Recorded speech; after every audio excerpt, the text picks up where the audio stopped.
পাহাড়ি ঢল, বৃষ্টি ও ফেনী নদীর পানি বিপদসীমার উপরে থাকায় চট্টগ্রামের মিরসরাইয়ের আরও কয়েকটি ইউনিয়ন প্লাবিত হয়েছে। কিছুটা কমেছে ফটিকছড়ির বন্যার পানি।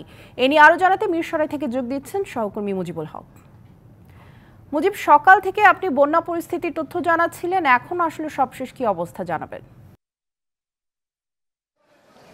সামিয়া, সময় যত গড়াচ্ছে এই এলাকার মানুষের আর্তনাদ হাহাকার ততই বাড়ছে। বলতে গেলে এই মিরসরাই উপজেলার প্রতিটি কদমে মানুষের আর্তনাদের গল্প, হাহাকারের গল্প আমরা বলতে পারি।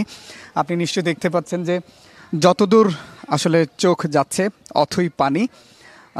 এইখান থেকে বিস্তীর্ণ এলাকা উসমানপুর, জোরারগঞ্জ সহ ইছাখালী, এই জায়গাগুলো বিস্তীর্ণ এলাকা মানুষ পানিতে ডুবে আছে এবং সেখানের মানুষজন এক ধরনের মানবেতর জীবন যাপন করছে, মানবিক বিপর্যয়ের মুখে আছে।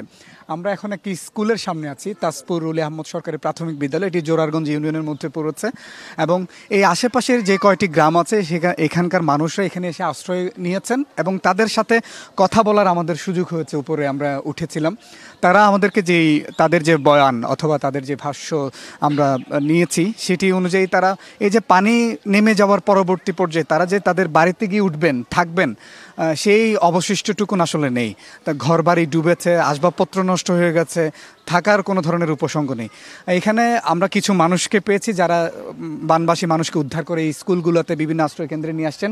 তাদের কাছে একটু যেতে চাই। একটু বলবেন আপনাদের পর্যবেক্ষণ কি, এলাকায় কি অবস্থা? এলাকার অবস্থা তো বেহাল, খারাপ, ভালো না। এখানে আপনার এই উত্তর তাজপুর, নায়েরপুর, বগতপুর, দেওয়ানপুর এই এলাকাগুলো অনেক বিপদগ্রস্ত হচ্ছে।